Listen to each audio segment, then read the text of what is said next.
नमस्कार दोस्तों, आप देख रहे हैं किस्सा देश का यूट्यूब चैनल। मैं हूं आपका दोस्त, इस चैनल का होस्ट। आज का किस्सा बहुत खास है, बहुत लंबा है और बहुत गंभीर है। यह किस्सा सिर्फ दो देशों के बीच व्यापार की लड़ाई का नहीं है। यह किस्सा है एक पड़ोसी की नापाक चालों का, एक पुरानी दोस्ती के टूटने का, भारत की गरिमा पर हमले का और सबसे बड़ी बात, भारत के उस अटूट संकल्प का जो कहता है कि हम झुकेंगे नहीं, हम डरेंगे नहीं, हम अपने हितों की रक्षा हर कीमत पर करेंगे। दोस्तों, स्क्रीन पर देखिए ये तस्वीरें। भारत बांग्लादेश की सीमा पर लंबी लंबी कतारें, ट्रक के ट्रक खड़े हैं, सामान लदा हुआ, लेकिन आगे नहीं बढ़ पा रहा।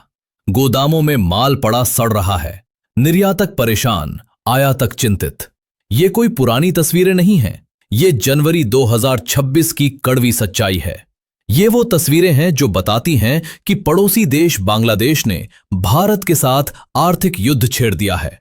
लेकिन सवाल यह है, क्यों एक ऐसा देश जो कभी भारत का सबसे करीबी मित्र था, आज भारत के खिलाफ खड़ा हो गया?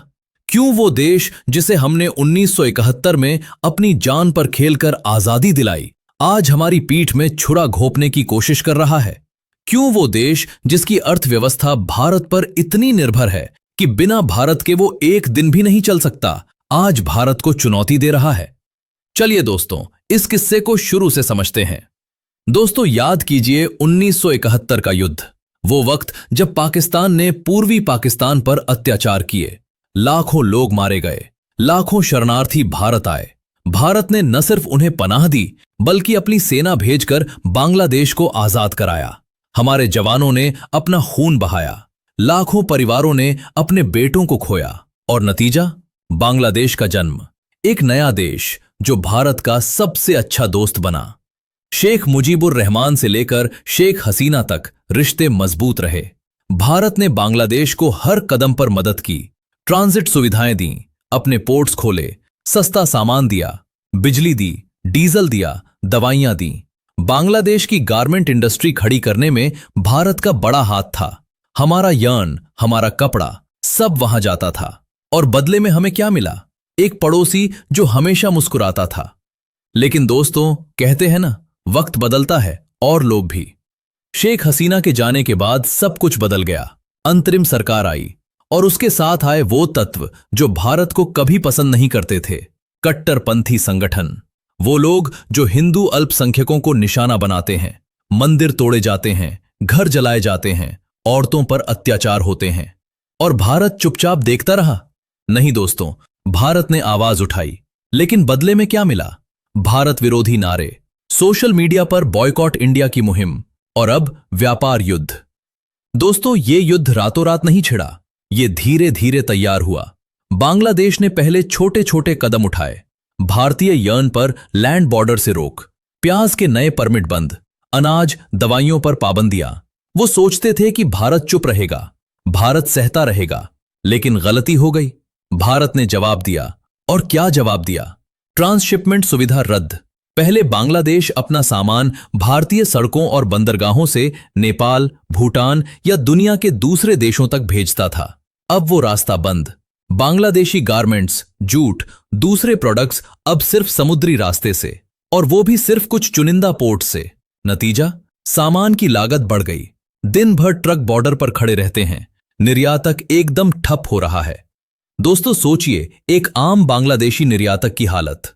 उसका माल गोदाम में पड़ा है, पैसा फंसा हुआ, फैक्ट्री में मजदूर बेकार बैठे हैं। और क्यों? सिर्फ इसलिए क्योंकि उनकी सरकार भारत को चुनौती दे रही है। दोस्तों, अब जरा बांग्लादेश की अर्थव्यवस्था को देखिए। वो देश भारत पर कितना निर्भर है, ये वो खुद बेहतर जानते हैं। डीजल चाहिए? भारत से। बिजली चाहिए? भारत से। दवाइयां चाहिए? भारत से। कपड़ा, यर्न, अनाज, सब भारत से। उनकी गारमेंट इंडस्ट्री जो दुनिया में मशहूर है, वो भारत के यर्न के बिना नहीं चल सकती। फिर भी वो भारत विरोधी बातें करते हैं, सोशल मीडिया पर ट्रेंड चलाते हैं, बॉयकॉट इंडियन प्रोडक्ट्स। लेकिन हकीकत क्या है? अगर भारत ने एक दिन के लिए सप्लाई रोक दी तो बांग्लादेश की अर्थव्यवस्था ठप। दोस्तों, ये सिर्फ व्यापार की लड़ाई नहीं है, पीछे बड़ी साजिश है। शेख हसीना के जाते ही चीन की घुसपैठ बढ़ गई है, पाकिस्तान की आईएसआई सक्रिय हो गई, जमाते इस्लामी जैसे संगठन सिर उठा रहे हैं। फरवरी 2026 में चुनाव है, उससे पहले माहौल गरमाना चाहते हैं। हिंदुओं पर हमले बढ़ाओ, भारत को उकसाओ और वोट बैंक बनाओ। क्रिकेट तक नहीं बख्शा। टी20 वर्ल्ड कप 2026 में भारत में मैच खेलने से मना कर दिया। खेल को राजनीति का शिकार बना दिया। लेकिन दोस्तों, ये सब व्यर्थ है। भारत मजबूत है, भारत एकजुट है। भारत ने साफ संदेश दे दिया, कारोबार चलेगा लेकिन अपनी शर्तों पर। कोई धोखेबाजी नहीं चलेगी।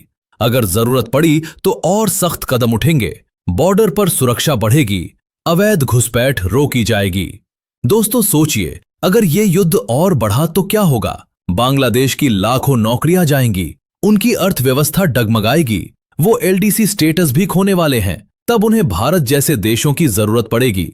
लेकिन भारत अब पुरानी दोस्ती की दुहाई नहीं सुनेगा। भारत शांति प्रिय है, हम लड़ाई नहीं चाहते। लेकिन जब कोई हमारी गरिमा पर हमला करता है तो हम मुंह तोड़ जवाब देते हैं। यही भारत की पहचान है।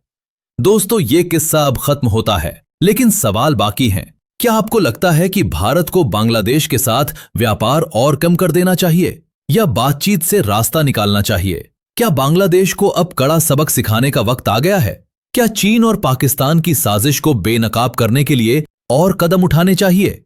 और सबसे बड़ा सवाल, क्या भारत की आत्मनिर्भरता ही इस समस्या का स्थायी समाधान है? कमेंट बॉक्स में अपने विचार जरूर लिखिए। जितने ज्यादा कमेंट्स उतना ही अच्छा। हम हर कमेंट पढ़ते हैं। और हां, अगर यह किस्सा आपको पसंद आया, अगर आपको लगा कि हमने सच को बेबाकी से सामने रखा, तो वीडियो को लाइक जरूर कर दीजिए। लाइक का बटन दबाइए, इससे मोटिवेशन मिलता है। चैनल को सब्सक्राइब करना बिल्कुल ना भूलिए। बेल आइकन दबाइए ताकि हर नया किस्सा सबसे पहले आपको मिले। हम रोज नए मुद्दे लाते हैं, देश की हर बड़ी खबर, हर बड़ा किस्सा। अगले एपिसोड में फिर मिलेंगे एक नए किस्से के साथ। तब तक के लिए जय हिंद, जय भारत।